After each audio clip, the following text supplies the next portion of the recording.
Hey, everybody. Welcome to the Santita Jackson Show here on AM 950 Radio, the voice of progressive Minnesota. It is wonderful to be with you. I'm back in Chicago and it feels like spring. Oh my goodness. Well, if I stay around long enough, it might snow tonight. I don't know, but I'm very, very happy. I don't know, Dr. Julianne Malvo. So, everybody, let's get to it. But I want you to meet me on the Santita Jackson Show YouTube channel. Hey, Bernadette, how you doing, girl?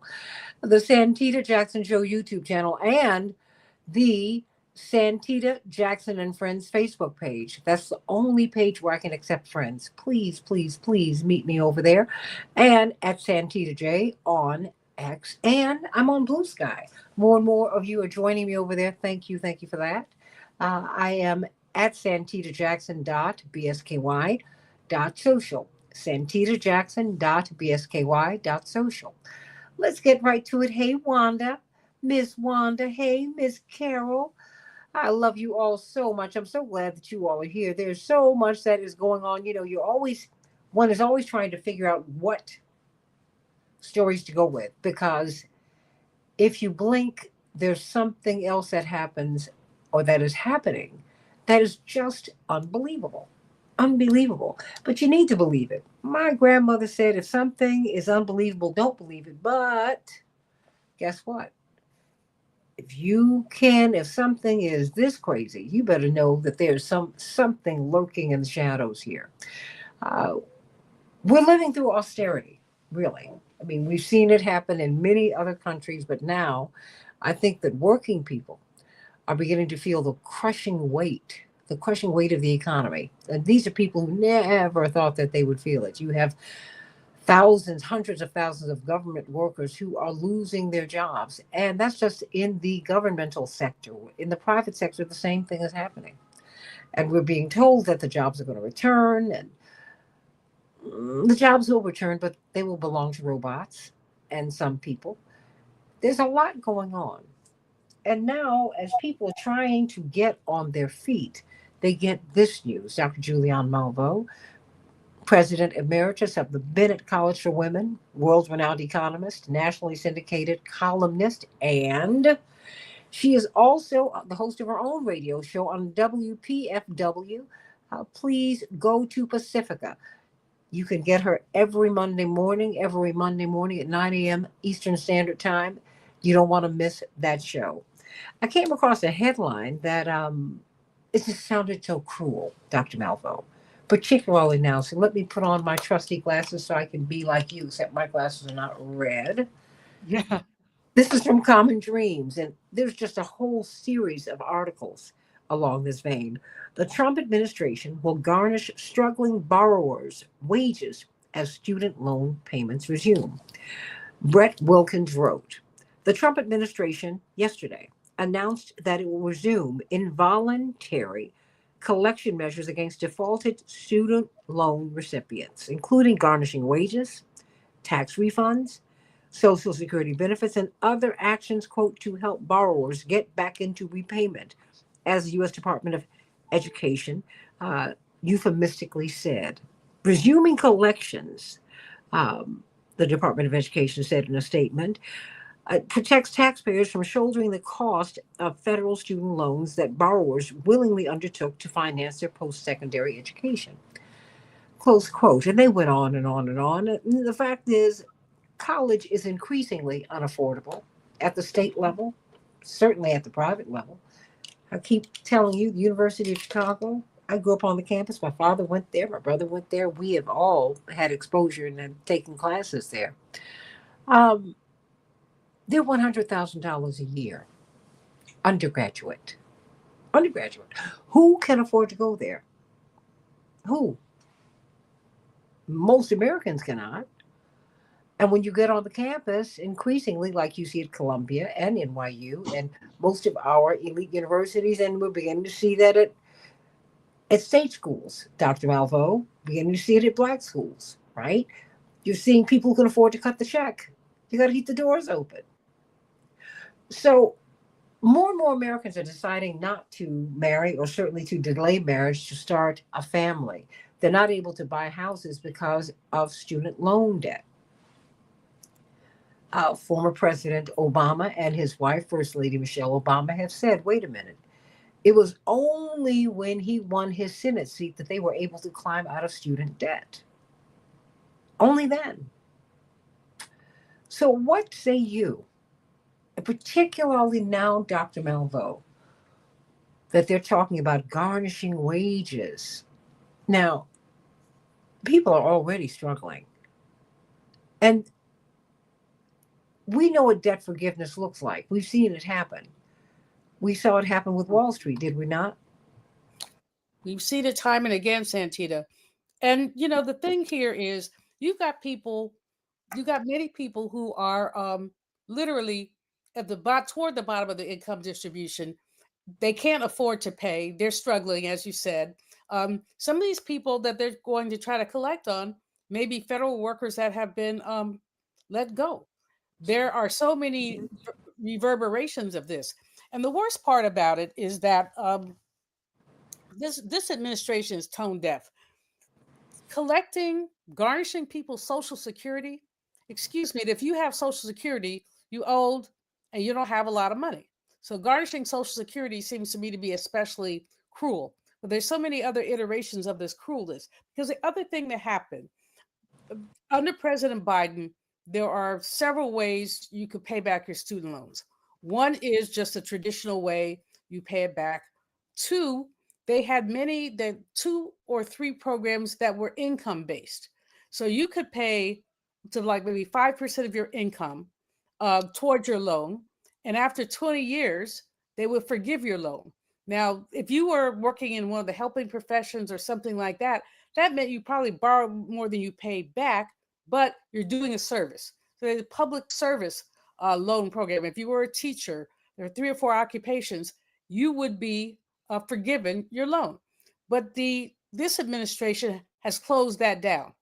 They've said, no, we're not going to do that anymore. So they don't know what they're going to do because last week they closed the portal where people go in to find out what they owe. So they closed the portal. But meanwhile, they will, I believe they say as of May 5th is one date, which is a week after next. May 5th is one date, but there is another date in June where they absolutely will begin collections.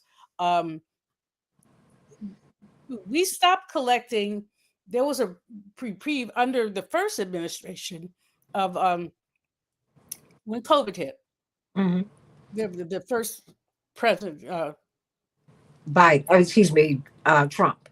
yeah, I don't like to curse on your show, so. But in any case, there was a not forgiveness, it was a pause, and during the pause, interest did not accrue because many people couldn't pay because of COVID. They lost jobs, all kinds of things. So then President Biden extended that pause twice, and now they're saying, well, there are enough extensions. We're going to start collecting, and it doesn't seem that there are many exceptions. It doesn't seem that there are any. It doesn't seem like there are any provisions for hardship. It's just like pay or get garnished, and garnishing tax returns. Again, lots of people overpay their taxes, so they look forward to a big sum at the end of the tax period. Now, I never agree with that because you're basically lending the government your money for free. If you say, I'm going to get a big refund, it's not a refund, it's your money. But a lot of people do it and they structure their finances so they take out too many deductions or too few deductions, and the money is sitting there. Now they're saying, let's say you plan to get a $10,000 refund. Now, if you haven't paid your student loans, that 10,000 is going to go, not all of it, but some of it is going to go, to the feds. So they're thinking about all kind of ways to get repaid. Now, I understand their rationale. People borrow the money from government. Okay, you borrow, you have to pay back. But how? And as I said, President Biden tried to make it easier. The the income share thing is a really good deal because it says you're paying 5% of what you owe 5% of your income rather. So what if you make $100,000 a year, 5% is 5,000. If you make $10,000 a year, 5% is 500. Either way, you're paying a portion of your income. Then, after 20 years, whatever you've paid, and you have loan forgiveness. But what you have done is paid.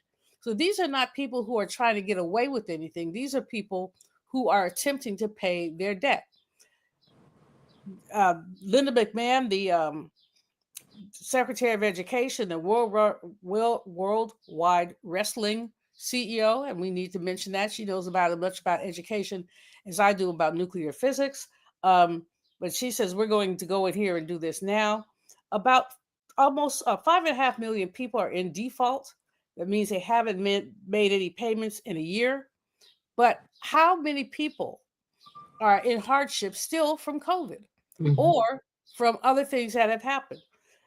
One of the things that one could think about is, why do we pay tuition anyway? Shouldn't higher education be free, given some of the challenges that our country is having in competing? But wait. Let me ask you this, because you go to the heart of something that I think that you have really been fighting for a long time. Making us globally competitive, and that is just on the outside. On the inside, an educated, trained mind benefits everybody, right? My question is, what is it? What is the thinking in America where we don't think of investing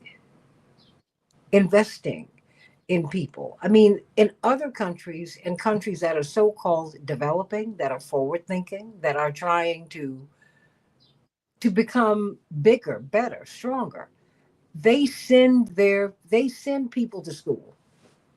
Oh, I yeah. mean, that Gaddafi did that. Any place you wanted to go around the world, you go.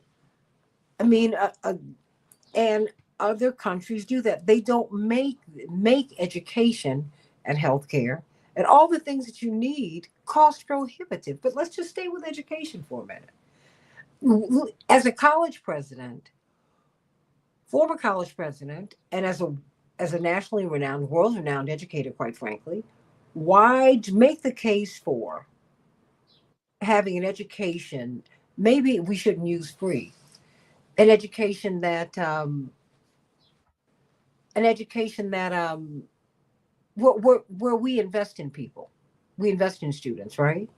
I don't know how to phrase it right now. Well, education is an investment, and the case we want to make is the money we spend on education today is going to augment the workforce tomorrow. The money we spend on education today is going to add to our tax base tomorrow. An unemployed person doesn't have any money, isn't going to pay taxes, but someone who's employed will. How does a person get employed? They get to the top of their skill set. The top of their skill set often requires an investment in higher education. But there is an anti-intellectual bias in this country right now, and it didn't start with this president, but it's gotten worse under him. Uh, Linda McMahon said, as an example, we're teaching, what did she say? American taxpayers will no longer be forced to serve as collateral for irresponsible student loan policies.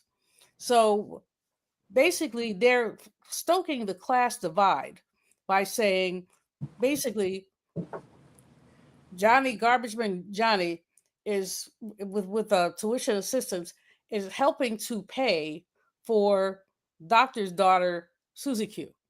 So in other words, they're stoking a class divide, saying, these people who are going to college don't need the subsidy, but yes, they do. As you pointed out earlier, University of Chicago, 100 grand. You can go down the list. And all of our colleges are under the gun now with the cutting of the Department of Education. Title III directly affects HBCUs. Title I affects K through 12, which today's K through 12 is tomorrow's HBCU or higher education. So we are essentially, what I say is, people who don't invest in young people, they're like a farmer that ate his seed corn. The seed corn is what you save season to season, so you can basically plant. And what investment in education is planting. You're planting seeds for the future. But if you ate the seeds because you didn't think ahead, then you basically don't have anything. If you're going to try to starve people or bleed them dry with student loan repayments, where does this leave us? Some people are going to say, I'm not going to go to graduate school. I just talked to a young sister who actually just said that she's going to go work at a bank, and good for her. She's got a master's, or no, she's got a bachelor's degree in econ, but she really wants to go get a doctorate. But she says maybe in a couple years when things change. Right now, I just can't deal with it. She, the colleges are asking for more money. There are fewer fellowships out there. Everyone is apprehensive about what's going to happen between this administration and the Department of Education, this administration and their DEI policies. She is someone who would have easily expected to get a scholarship, but she doesn't think that, as a Black woman, she's going to get one. She says, they're cutting back on a lot of stuff that's targeted to Black people. So she is a very bright young lady. I've had 2 sessions with her. Um, she says she's just going to go work at this bank, and maybe in 3 to 5 years, the dust may clear. We're getting a lot of that. People who say they're not going to do this, they're not going to do that, because nobody knows what's going to happen. But here's what we do know: we know that this student loan thing is imminent. That I'm looking at this document. It says they may start collections as early as May 5th. Mm-hmm. So you look for your mail. When they start collections, they'll start coming after you, garnishing your wages, taking your Social Security payment, taking your tax refund, all of those things. It's a dire situation. And the thing about it, Santita, that's so bad is that, the student loan thing has been used in many ways to buttress the labor market.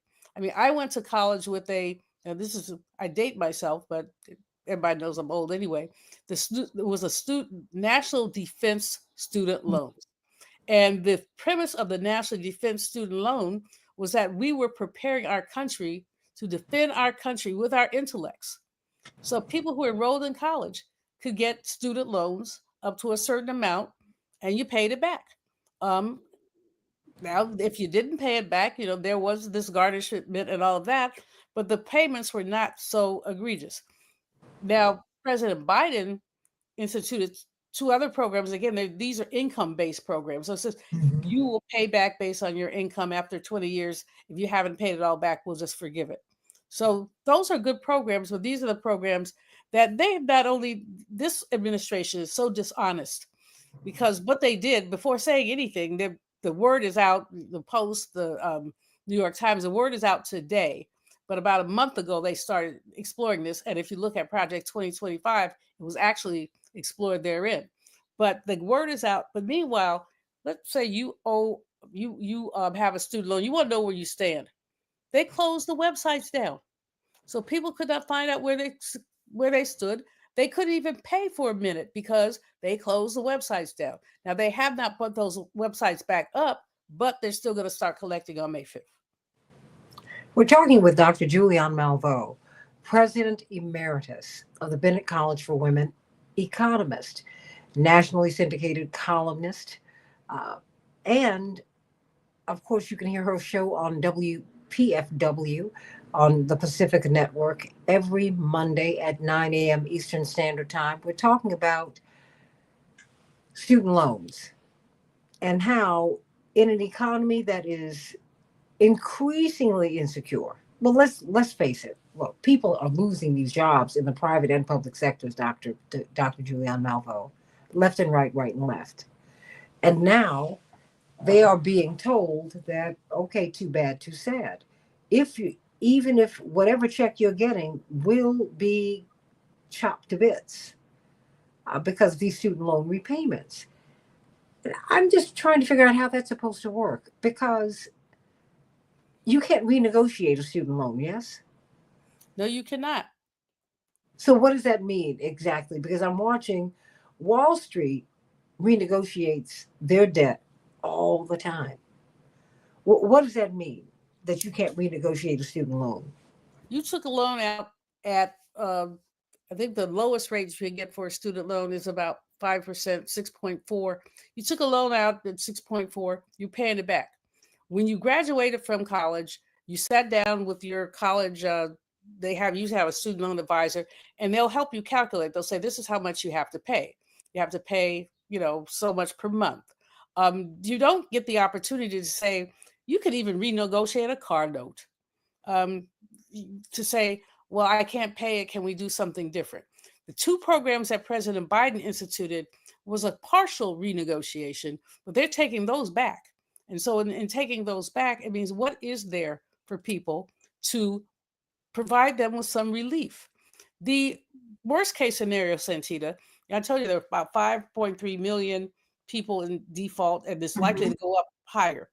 The worst case scenario is you don't pay it back. You don't have it. You have to make a choice between food and paying back the student loan. You say, I think I'm going to eat.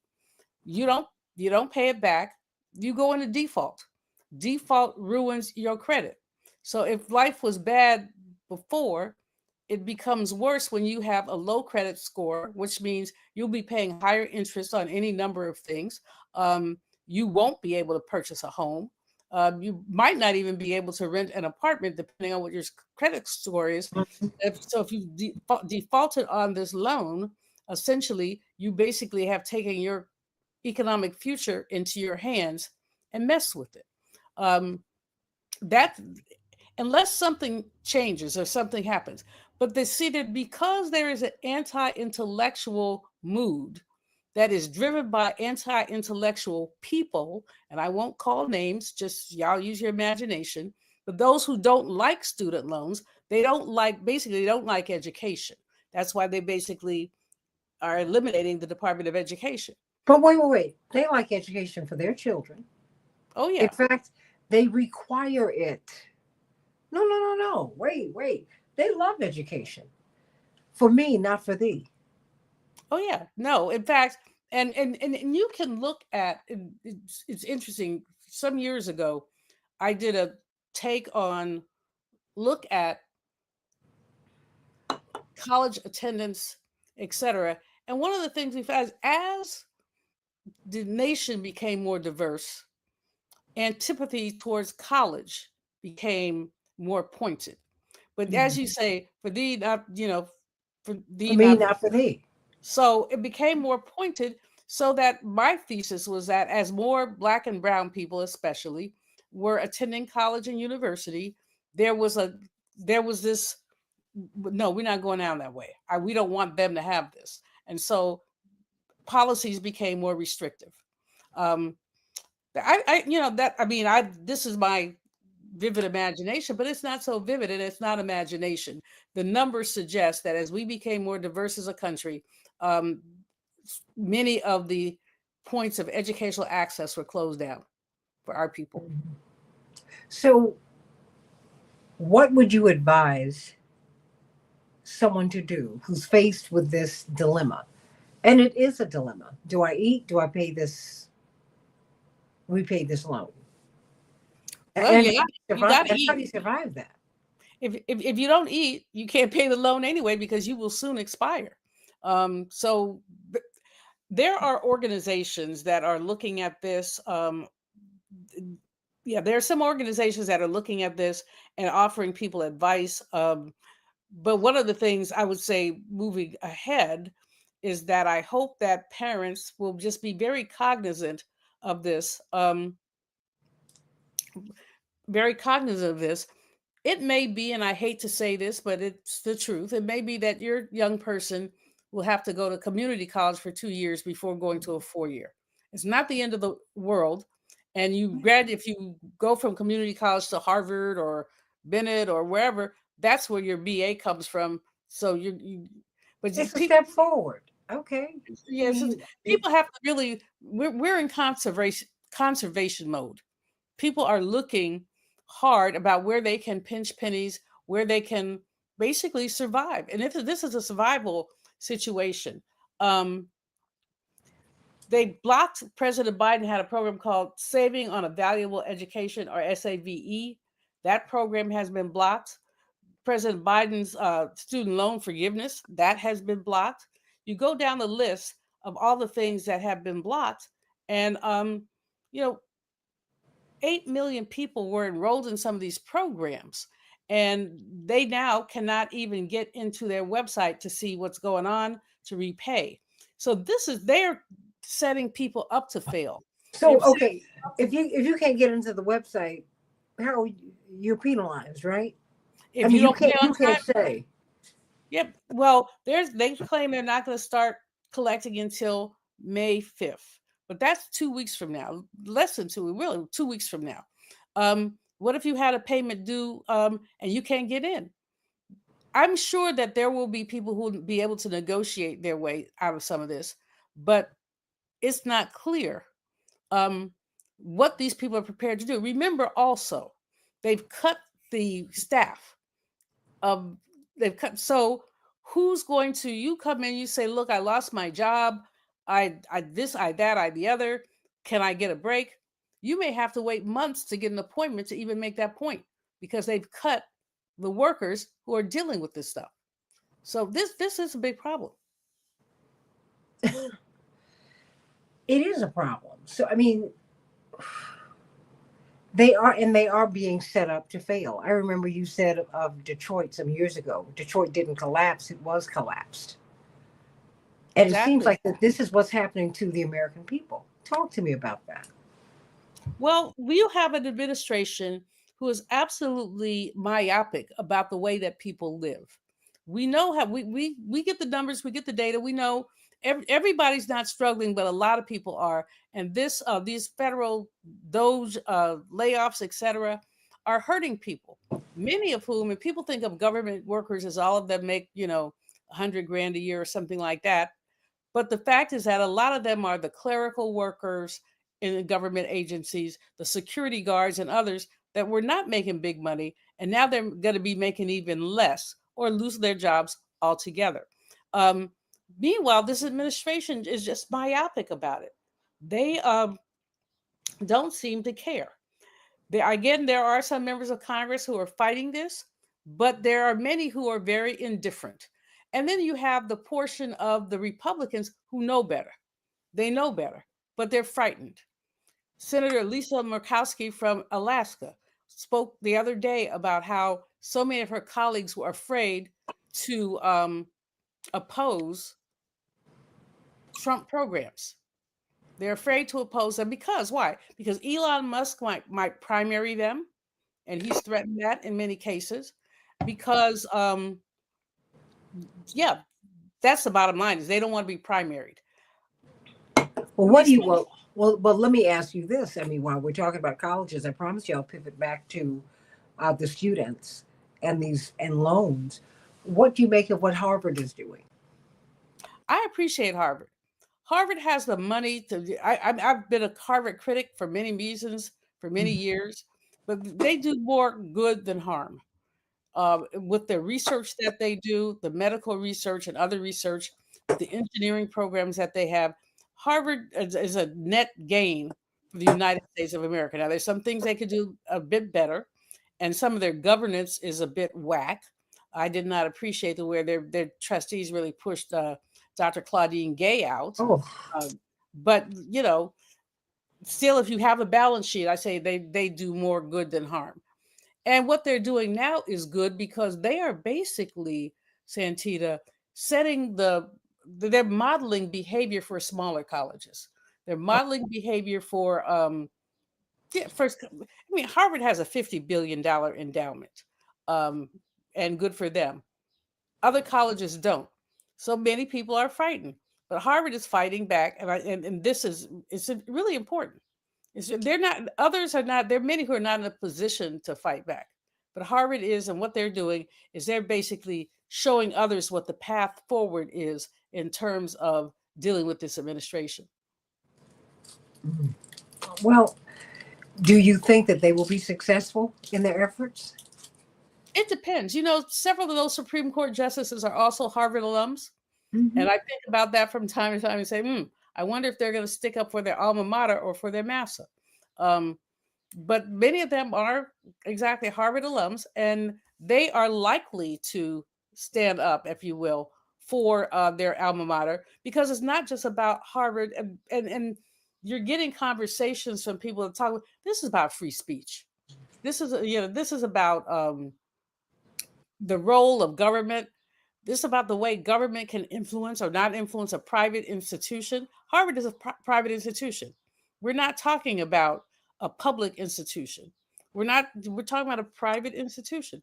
So I don't know what's going to happen because you can never predict these things. But again, I would simply say, brava, Harvard. Thank you for doing this. We're talking with you, Dr. Julianne Malveaux, about Harvard and what these schools are dealing with right now. Because, I mean, look, Columbia could lose $5 billion, Dr. Yeah. Julianne Malveaux. It's not $400 million, it's $5 billion in grants for various programs. I don't think we even knew how dependent a Harvard or any of the Ivy League are upon public funds. Well, all of these institutions have built mighty research labs, a mighty research infrastructure. And many of them have grants because they responded to an RFP, request for proposal, that says we need someone to build a rocket. I mean that, and can you build the rocket? Give us a bid. So maybe 3 or 4 institutions will bid, and the lowest bidder will get the contract. It's not so much a grant as it's work. But if you say you're going to cut the contract while the work is being done, in some cases work is being done, they're cutting some experiments. Where there's one I read about where they have to kill these dogs because the experiment on the dogs has been halted. So they may have to kill the dogs. There are lots of cases like that where they're just cutting. These people who are doing this cutting have no experience. They don't know anything. All they know is cut. They're dealing with bottom line, but they're not dealing with quality of product. And so basically what needs to happen is that somebody needs to stop this. But again, the Congress is impotent. The Senate equally so. There are no guardrails here. So, I think we're stuck. Now, does this mean the entire higher education enterprise will go kaput? No. But there are aspects of it. What they're attempting to do, what the Trump and his cronies are attempting to do, is to intimidate, to say, if you don't do what I say, we're going to cut your money. But there is Harvard is suing and others will sue. And we're basically in a tumultuous place, which, Santita, is important from this perspective. The International Monetary Fund today or yesterday, maybe it's today. Anyway, they said that they have had to readjust the estimate of economic health because of the tariffs and the other cuts in the United States workforce. They have to basically, so they've lowered the estimate of economic growth from 2.8%, which is healthy, to about 2.5%, and they project that it'll go down even lower. The closer we get to 2, the more trouble we're in terms of the long run. Now, this is just not, they're not saying this is the United States that's going to have a slower growth. It's going to be the world because our economies are intertwined. And this is something that Mr. Trump and his posse failed to understand. You can't hurt China without hurting the United States. You can't impose tariffs without having some splashback on you. And from the educational perspective, what we're going to end up seeing, Santita, is more and more people looking out of the United States for their educations. Many of colleges make money. We make money off international students. But I imagine some are going to look and say, well, I don't really have to go to MIT. There's a new university in China that does the same thing. I really don't have to go to Harvard. I can go to the a school. I can go to Oxford and learn the classics just as well. People are going to start making those kind of choices, and these are not the kind of. Let's say, optimistically speaking, Mr. Trump is voted out in 28. That's still a long time. So let's say that Susie Q, who is headed to MIT, has now decided to go to a university in China. She's in her 3rd year. Is she going to change schools now? Probably not. So we're all competing worldwide for students. In the European Union, you can go to any college in the European Union and there is no tuition. So you're a young lady in Spain, you can go to a college in Ireland, no tuition. So we have to. So meanwhile, here we're asking people for six figures. We don't subsidize international education. So when students come here, they're not getting scholarships unless they bring them from their country. And many students do, their countries invest, as we talked earlier, invest in education. So you're coming from, let's say, Turkey, and your government has given you a scholarship. Now we keep messing with Turkey. Turkey's going to say, you still have a scholarship, but you can't take it to the United States. You can take it anywhere else but the United States. If you want to play hardball, there are a whole lot of countries who are prepared to play hardball with us. This is unbelievable. And I mean,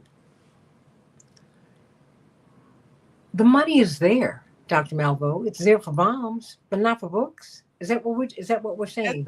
That's what we're saying, and that's what we're seeing. Not only that, the last budget that we saw cut domestic spending by about 8-10%, but increased military spending by about the same amount.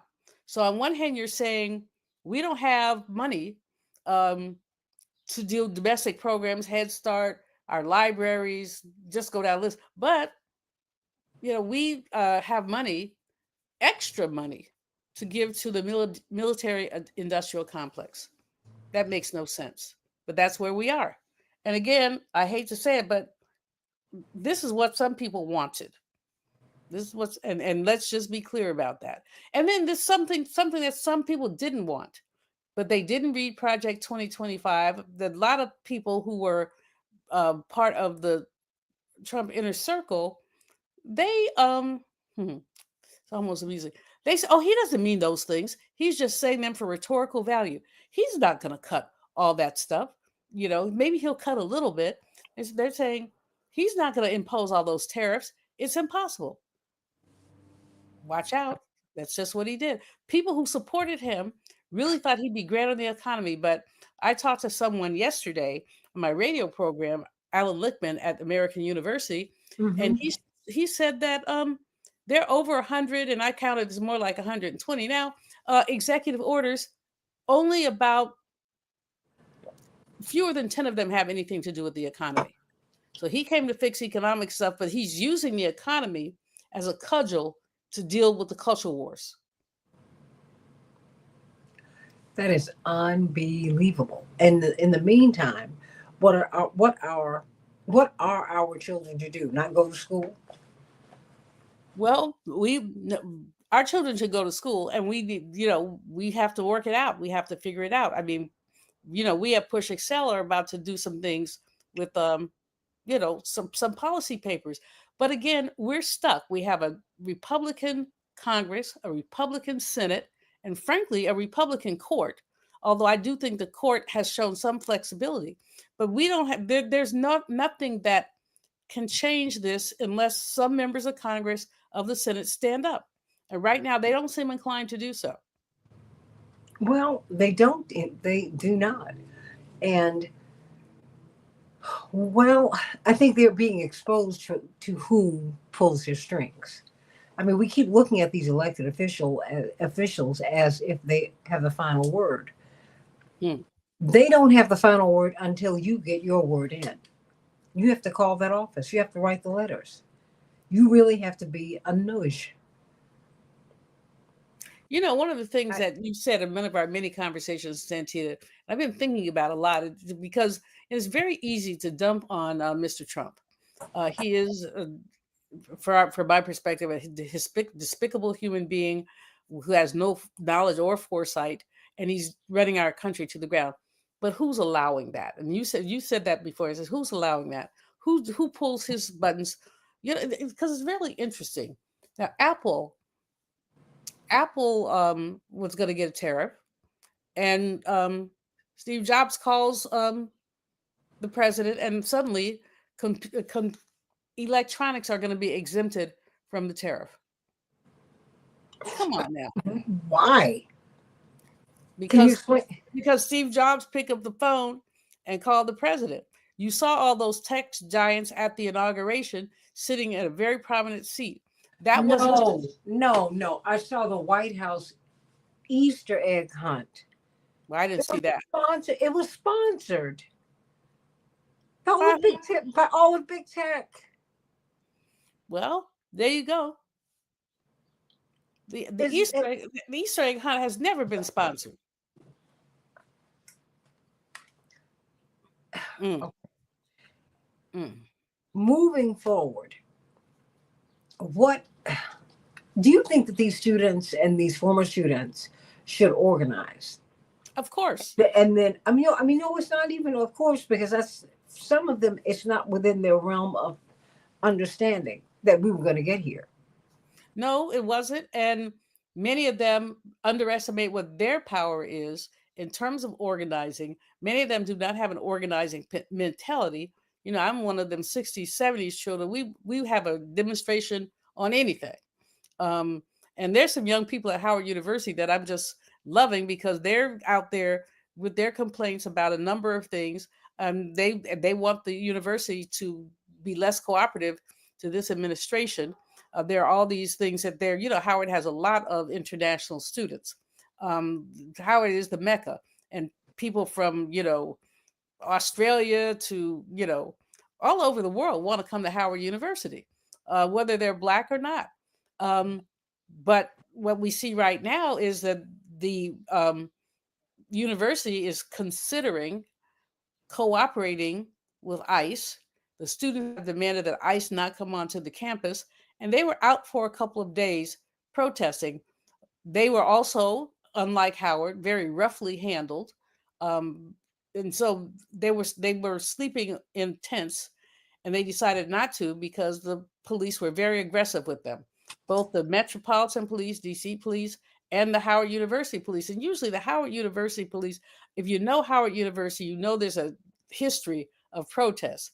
So just let the youngins protest until they get tired of it or until they get the change they demand. But that's not happening.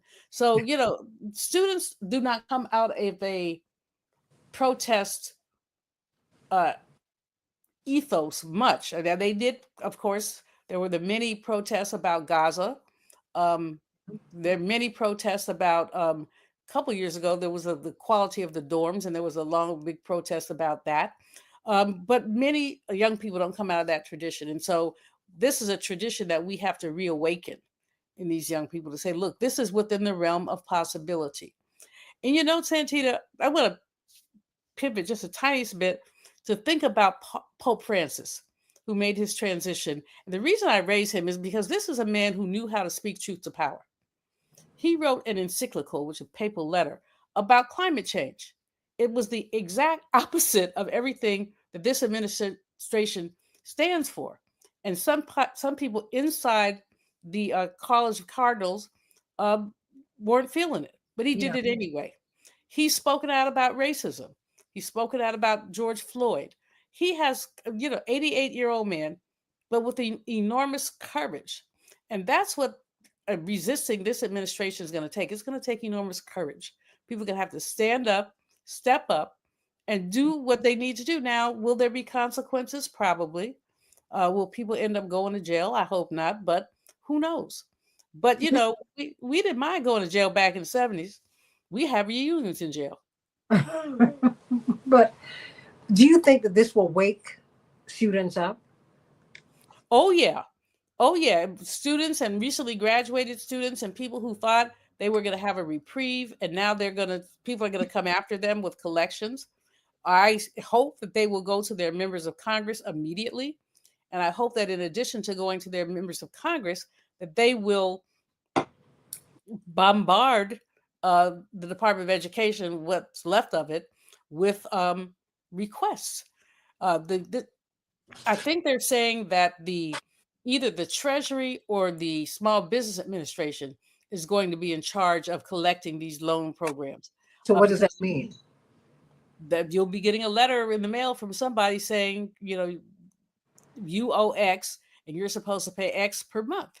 And if you don't do it by X date, we will pursue collections. At which point, people need to get lawyers. People need to, we can crowd the courts, just completely crowd the courts. in terms of some of this. But it's challenging because there's so little recourse. The courts are a major recourse. The Congress, and then maybe some of these members of Congress will wake up. You do have some relatively young members of Congress, not many, but there is Mr. I believe it's Maxwell Frost from Florida. I think he's 26 or 27. You have a couple others who are not recently out of college, but out within the last 10 years. Some of them may still be paying their loans, and perhaps they will be allies as well. AOC and Bernie are barnstorming the country, talking about issues of equity, and that's important. But the bottom line is, there are no firewalls, and we have to try to create some. Yeah. They can do whatever they want to. And with the student loan thing, again, let's play out the long game. If they could take you into collections, it affects your credit score.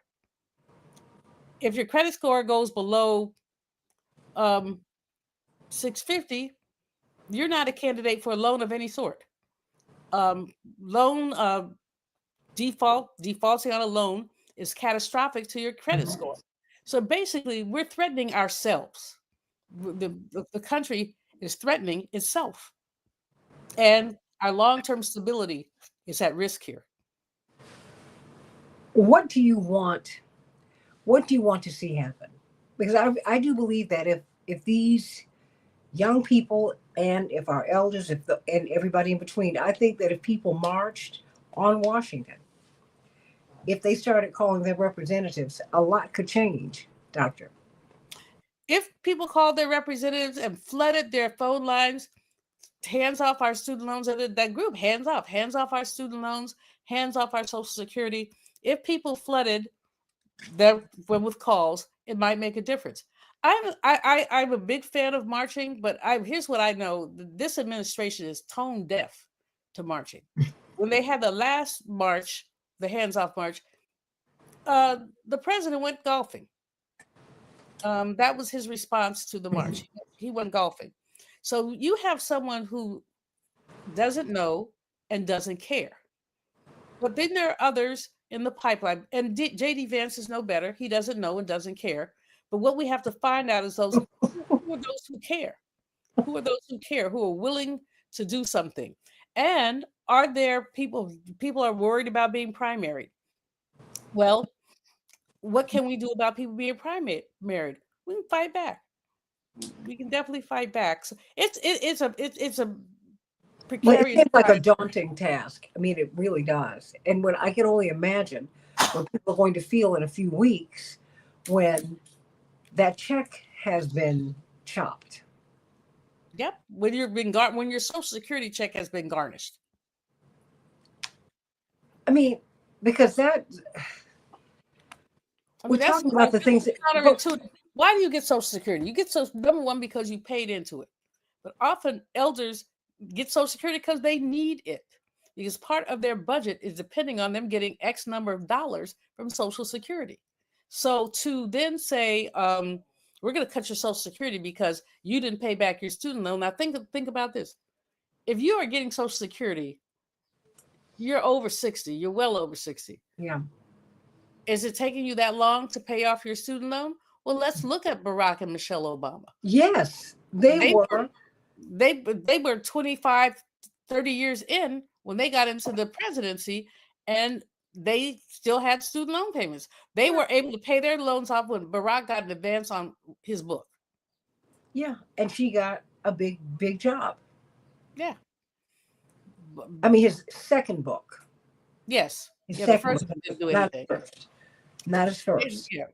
So well, I don't know what to say. We only have a couple minutes left here, and I just want to know when you hear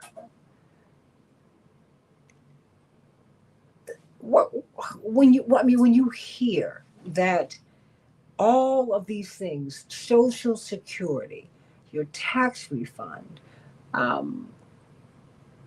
just everything is just, the rug is being pulled out from underneath people. And it's not even people are not even being eased into this. There's an announcement and then that's it. Exactly. No, when you hear this, One of your callers had a comment up earlier and talked about, how he was able to get some student loan forgiveness to pull himself out of debt. He said, I guess that's over now.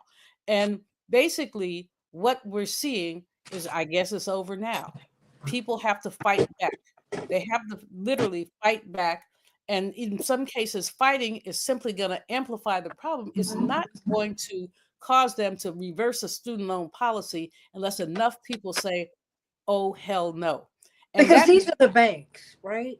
yeah, they have fought tooth and nail to keep people wage slaves and in debt. I mean, that's they, what's really happening here. you're absolutely right. And the banks, your dad and I, about 10 years ago, were looking at the interest rates that people were paying for student loans while people were paying much less for other things. While we'll forgive a loan to an auto manufacturer, but not to a kid, not to a college student. We'll forgive a loan to something considered essential industries. But what is more essential than the future of our young people?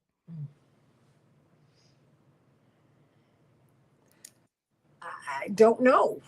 I mean, you get these pregnant pauses from me because I'm so stunned. I just continue. I'm not surprised. I'm so disappointed because we see the pain out here. I mean, I don't live disconnected from anybody.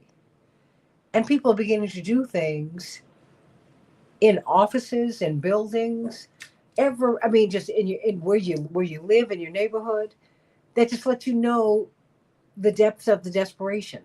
You almost cannot leave a package. A package cannot be delivered to you and sit outside of your home Yeah. because it's turning into the Hunger Games out here. So I've got about a minute for you. What do you wants to know? What do you have to say, Dr. Julianne Malvo? Everybody, 9 a.m. Eastern Standard Time.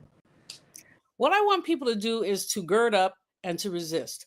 I know that this conversation doesn't inspire you necessarily to resist because she's saying that it's impossible. She's saying there's no guardrails, but we are the guardrails. We are literally the the ones that will stand in the gap. And I'm especially concerned about education. Title III is HBCUs. Title One is low income census tracts, which are basically black and brown. Those things are going to be cut. Other things going to be cut. But we have to make demands, and we have to make them just vociferously. Power concedes nothing without a demand, said Frederick Douglass. It never did it and never will. Those who want freedom without agitation are like those who want the ocean without its mighty roar. Things look bad. They may get to looking worse, but they look better when we come. When number one, when we come together, Yeah. and number two, when we resist. But come together, and that's the other thing. Just come together, folks. Come together. And I tell you what, coming together when we get on the other side, that's something that I've learned from you, Dr. Julianne Malvo, brilliant economist, president emeritus of the Bennett College for Women, and let's not forget, chair of Push Excel, the Push for Excellence program from Operation Push.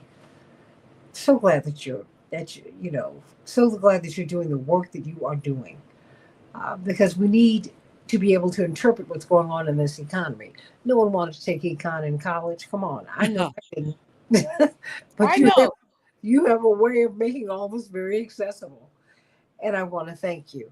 I want to Of thank you. course. Always a pleasure, We Santita. thank God for you. I love you, Dr. Julianne Malvo. And everybody join her on WPFW every Monday morning, Eastern Standard Time, 9 a.m., Central Standard Time, 8 a.m. How about that? Send you so much love. Take care. Appreciate you. I love you. AM 950 Radio, the voice of progressive Minnesota.